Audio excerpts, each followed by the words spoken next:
Sulfites in wine is a hot and controversial topic. The fact is, sulfites are a byproduct of alcoholic fermentation. In wine and other food products, sulfites are added as a preservative to keep freshness. We have sulfites to thank for the continual improvement of quality in wine over the recent decades. In wine, they're also used as an antimicrobial agent. They keep different yeasts and bacteria from forming, keep the wine from having smelly or off aromas. Sulfites can be added through different parts of the winemaking process. Sometimes sulfur is added once the grapes come in and crushed, during the fermentation, after the fermentation, during the barrel aging process, or before bottling. Adding SO2 before bottling, especially in white wines, keep those fresh fruity flavors and prevent oxidation. Sulfur is actually also used to kill yeast and bacteria in barrels when cleaning. Some people do have allergies to sulfites. This is not a video where I'm going to debate that topic or not, or be able to determine how somebody's body reacts, but we're going to break down some facts.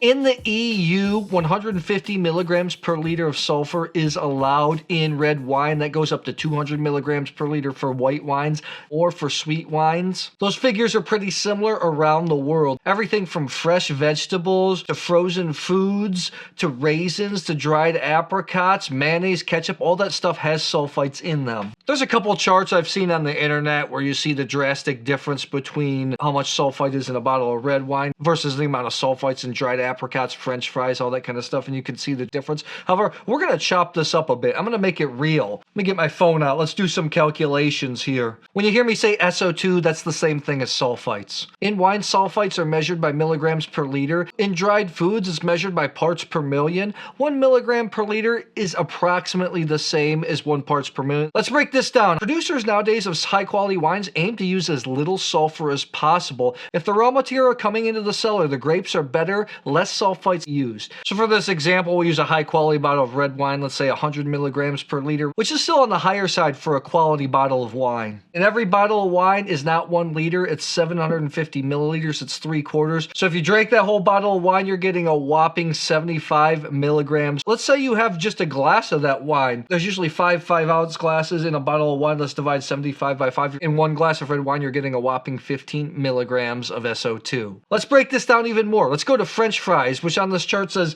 there's 1900 parts per million of SO2, that's per kilogram. Let's say you eat an entire box of large fries, that's 150 grams, so you're getting 285 milligrams for an entire box of large fries. And who hasn't slammed a whole lot of French fries? In a can of soda, be it Pepsi, Sprite, Coke, whatever, you're getting 117 milligrams of SO2. Using this chart, in a box of raisins, you're getting 60 milligrams.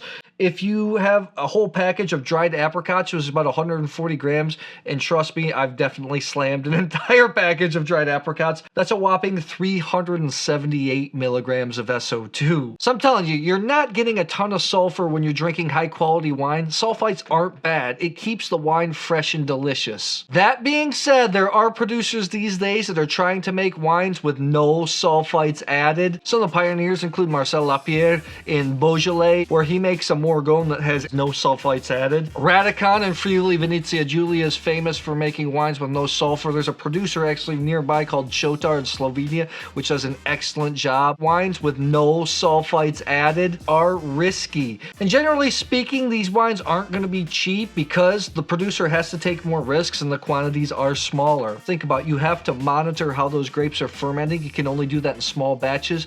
And if you're producing a lot of wine, you need that for cash flow. You're not going to risk your entire production with no sulfites added because you want to make money. You want to sell those wines. You want to stay in business. You need the highest quality grapes you can possibly get. You need the cellar to be impeccably clean so no bacteria, no unwanted yeast is getting into the vats. I find generally no sulfites added wines are meant to be consumed on the younger side, although those like Radikons and Čotars age for a long time and they age quite well. Generally, I see that wines with no sulfites added come from warmer regions where grapes can achieve full ripeness. Here today, I have 3 different wines with no sulfites added, all red wines. There is a market for these wines. I also think that producers see it as a challenge. I've been in cellars of producers before that make no sulfites added wines, and a lot of times they do end up throwing out batches of wine because off aromas occur. Common problems I see with no sulfites added wines, especially among natural wine producers, is this mousiness on the back end. It tastes almost like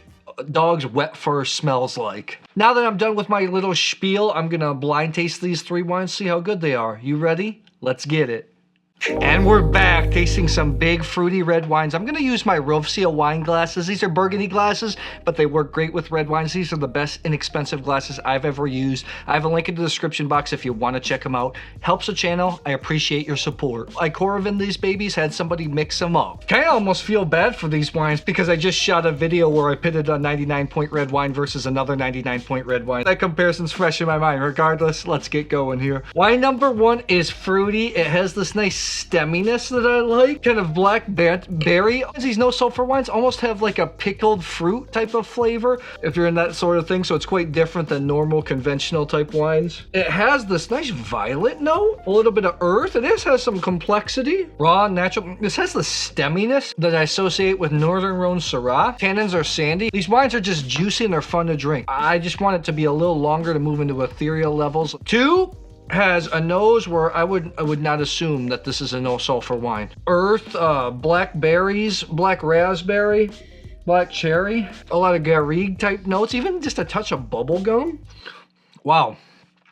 Just so much blackberry, black forest fruit, so much violet notes. This just has like really impactful fruit. I think it's, whatever 2 is, I think it's very good. I'm gonna drink it actually. That's good. That was a glut wine. When you see the word glut, that's, I don't know what that translates into in terms of French. It's a French term, but it's used for natural wines, wines you just want to drink all of, which I thought 2 was awesome. 3 here. This smells like Cairanne. Got the stemminess, blackberry, the savage type note to it. Oh, as I spilled a little bit of wine on me. Oh, well. 1 has a little stemminess, and 1 definitely tasted like a no sulfur added wine. 2 and 3 don't. This to me just screams Cairanne, stem, pepper, meat, violets, tons and tons of violets. Leaner, has a touch more tannin. It's grippy, has like this mocha component. 2 and 3, very Rhone-esque. But to me, all these wines are delicious wines I want to drink a lot of, and that's the thing. Sometimes these no sulfur added wines can be just all fruit. These to me are really delicious wines. Wines I really want to drink. It's really nice. Good stuff. You ready for the reveal? All 3 of these wines I would highly recommend if you're into that style of wine. 2 of the 3 are really quite high level. Wine 1 had the stemminess. I could just tell that this was a no sulfur added or kind of natural wine.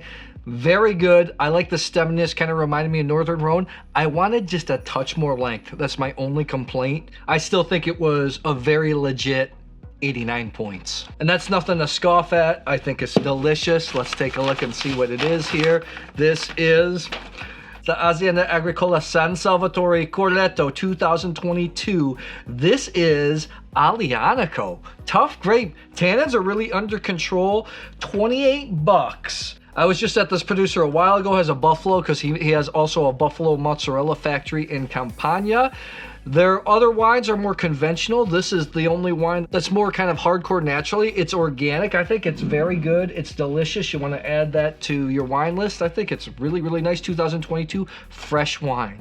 Okay, let's move on to the other 2. Wine number 3, wine number 2 had similar flavor profiles. I think they both have Cairanne in them. The only difference between the 2, wine 3 had a little more floralness. It was a little less concentrated. It was still good, a little bit more tannic. 2 was just flush and just absolutely delicious. I'm still quite high on these wines. I am 91 points here, the one on the right, and I'm excited to see what it is here. Let's take a look. I think it has a lot of Cairanne in it. Wow, this is the Domaine Richaud Cairanne 2020. This is Grenache Mourvedre Cairanne, 29 bucks. I know he's a minimal intervention producer, one of the leading producers in Cairanne. Cairanne is an appellation in the Southern Rhone. It's one of the newest crus GSMs, although Syrah does exceptionally well there, and I think you can taste it in the wines. The quality of wines in that village, I think, are just outstanding, and I think it's very good. 15.5 alcohol. I didn't feel it. It has tannin, so it might age pretty well. Okay, we have a stunning upset here. This is the cheapest wine. I actually thought that this might be the Richaud. This was plush. I just really enjoyed drinking it. This is the Famille Fabre, the Lux. This is the Corbieres 2021. This is Cairanne and Mourvedre. No sulfites added. Corbieres is an appellation in the Languedoc in France. Doesn't have the best reputation because a lot of bulk, inexpensive, cheap wine was made there. I know producers are working to change that. GSMs are made there. And I think that this is an outstanding wine. The only thing is I don't think this is available in America yet. I know in France it's like 15 bucks. I thought that was beautiful wine. I had it at 92 points. Outstanding stuff. So tell me, what do you think about sulfites in wine? Do you like wines without sulfites added? Drop it in the comments below. Thanks a lot. I'll see you soon. These are Gluck Gluck wines. I'm just gonna drink them.